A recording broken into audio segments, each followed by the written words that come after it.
There is a place on earth where the air is so thin that walking too fast can make someone faint, where monks perform open-air funeral rituals that few foreigners have ever witnessed, and where a spiritual civilization has survived for centuries among gigantic mountains. This place is not a legend or an ancient story. It exists today in the heart of the Himalayas, and it goes by a name that has always sparked curiosity around the world: Tibet. In the next few minutes, you will discover facts about Tibet that make many people question what they think about spirituality, power, and even the very idea of life and death. And it is worth staying until the end for a specific reason. Among all the curious stories that exist about Tibet, there is one ritual that usually leaves visitors completely shocked when they discover how it really works. Tibet is called the roof of the world, and that is not an exaggeration.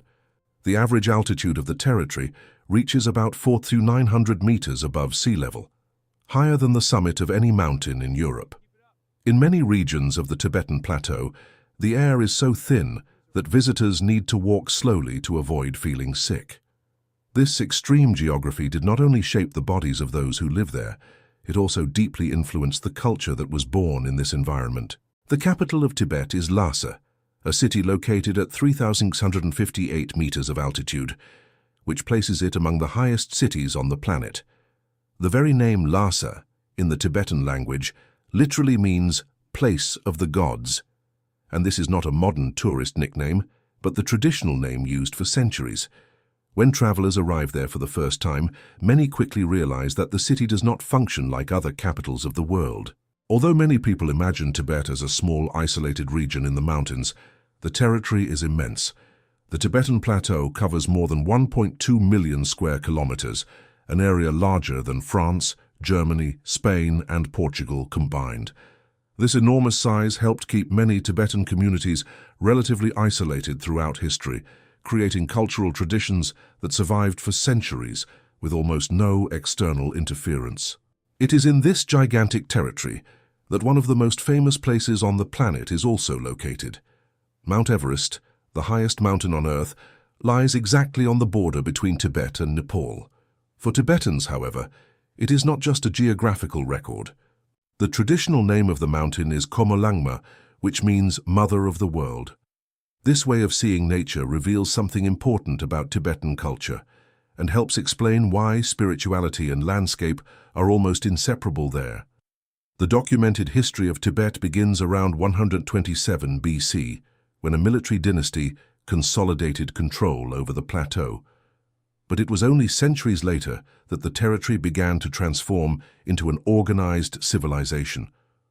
Over time, different kingdoms disputed control of the region, creating alliances and conflicts that shaped the political destiny of Tibet, a process that would prepare the ground for one of the deepest cultural transformations in its history. In the 7th century, King Songtsen Gampo achieved something that few leaders had done before. He unified much of the Tibetan plateau under a single power. During his reign, the Tibetan alphabet was created, a legal system was established, and Buddhism was officially introduced into the region. These changes were not only political or religious, they helped form the cultural foundation that still defines the identity of Tibet today. During certain periods of history, Tibet even became a powerful empire, capable of rivaling great Chinese dynasties such as Tang and Sung militarily. Tibetan armies occupied important parts of Central Asia, showing that this mountain civilization was not only spiritual, but also strategically strong. Over time, however, new forces began to emerge in the region, and one of them would completely change the political destiny of Tibet. In the 13th century, even the name of Genghis Khan entered the history of Tibet. In 1239, Mongol forces invaded the region, beginning a period of major political transformation. Instead of resisting militarily for long, Tibetan leaders adopted a different strategy. They entrusted the administration of the territory to the superiors of the Sakya monastery. In practice, this meant replacing the direct control of the conquerors with a form of power based on religious authority. For centuries, Tibet came to be governed by a unique figure in the world, the Dalai Lama, a leader who combined spiritual authority and political power at the same time. For Tibetans, the Dalai Lama is not only a religious leader, but the reincarnation of the Buddha of compassion, returning repeatedly to guide the people. This system created a unique form of government where political decisions and spiritual beliefs became practically inseparable. Tibetan Buddhism is also different from the form of Buddhism many people imagine when they think of silent temples and simple meditation. In reality, it is a complex fusion between Mahayana Buddhism and a much older religion called Bon, which already existed on the Tibetan plateau before the arrival of Buddhism. This mixture incorporated shamanic practices, consultations with oracles, symbolic rituals and ceremonies that to many foreigners appear almost magical. Within this religious tradition, monks occupy a central position in Tibetan society. Over the centuries, monasteries became not only spiritual centers, but also institutions of education, philosophy, and power. From the 12th century onward, the so-called reincarnated lamas gained prominence, spiritual leaders who, according to Tibetan belief, return in new bodies throughout the generations. Ritual dances, consultations with oracles, and long periods of asceticism are part of this universe. Custom in Tibetan society. Practically every family tried to send at least one of their children into monastic life. It was believed that becoming a monk helped purify the karma of the entire family. This habit led some Tibetan monasteries to house more than 6,000 monks at the same time, creating true religious cities spread across the plateau. A small rotating cylinder that contains written mantras inside. In Tibetan Buddhism, each clockwise rotation of the wheel is equivalent to reciting the mantra once. For this reason, it is common to see people walking through streets, temples, or mountain trails, continuously spinning these wheels, as if each movement spreads a silent prayer throughout the world. Temples and mountain passes. At first glance, they may seem like decoration, but each color has a specific meaning within Tibetan Buddhism. They represent the elements earth, water, fire, air, and space. The belief is that when the wind passes through these flags, it spreads the prayers printed on them throughout the universe, west as the sky funeral. And the name is not merely symbolic. In this traditional ritual, the body of a person who has died is neither buried nor cremated in the usual way. Instead, it is taken to specific mountainous regions, where a very ancient process transforms the farewell to the dead into a ritual deeply connected to Tibetan spirituality. In practice, the ritual takes place in elevated locations considered sacred. Called Rogyapa, prepare the corpse. They cut the body into pieces and crush the bones, mixing them with barley and tea. This process does not aim to hide death, but to prepare something that, according to Tibetan tradition, will be accepted by very special visitors, birds of the sky. Within the local spiritual tradition, it is believed that these animals may be manifestations of the Dakinis, female entities connected to the transition of the soul between planes of existence. When the vultures consume the body offered in the ritual, many Tibetans interpret it as a sign that the passage of the deceased has been accepted. On the contrary, it represents a final gesture of compassion and generosity. Within Tibetan Buddhism, it is believed that after death, the body becomes only an empty shell. Offering it to the birds means returning matter to nature and allowing consciousness to follow its path toward the next cycle of existence. Spiritual and political power in Tibet. The Potala Palace.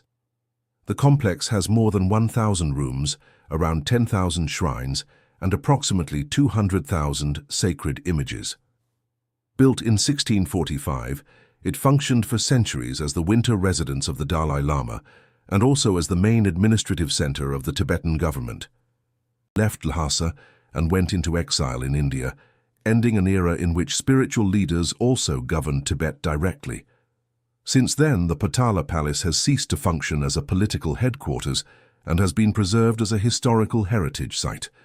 Today it is considered a UNESCO World Heritage Site, attracting visitors who want to understand the ancient structure of power in Tibet, its own systems over the centuries.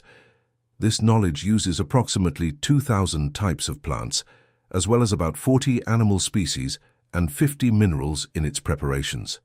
The Tibetan medical system has texts and records that have existed for more than 1,000 years, forming a complex tradition that mixes observation of nature, spirituality, and ancient therapeutic practices. It is estimated that the Tibetan Plateau has more than 1,500 lakes, many of them located at impressive altitudes. One of the most well-known is Yamdrok Lake, situated at about 4,488 meters above sea level. Its water has such an intense shade of blue that many travelers describe the experience as something almost surreal. Within Tibetan spiritual tradition, the position of Dalai Lama is not simply chosen or elected, who may be the reincarnation of that spiritual leader. It is believed that the consciousness of the Dalai Lama returns in a new body, and finding this child is considered one of the most important spiritual processes in Tibetan culture. The process of identifying this child is surprisingly rigorous, mixed with false items, observing whether the child correctly recognizes the true objects. In addition, specific physical signs, unusual behaviors, and spiritual tests conducted by experienced lamas are analyzed, all to confirm whether that child truly carries the continuation of the spiritual leadership. In 1935, into a family of farmers in northeastern Tibet. At the age of 2, monks responsible for the search identified signs in him considered compatible with the reincarnation of the previous leader. Decades later, his story would take an unexpected turn. Since 1959, he has lived in exile in India, becoming one of the most well-known spiritual figures on the planet. Carries stories of a millennial civilization. In a region where more than 5 million people continue preserving very ancient traditions, religion and everyday life still walk together in a way that is rare in the modern world. Even facing political pressures and transformations over the decades, Tibetan culture remains deeply marked by its spiritual heritage, scattered across the mountains, to the international debate about the succession of the Dalai Lama. Tibet shows how a civilization can organize itself around values very different from those that dominate the modern world. More than a remote territory in the Himalayas, Tibet represents one of the most singular spiritual cultures humanity has ever developed. Extreme places on Earth often create the most unique cultures.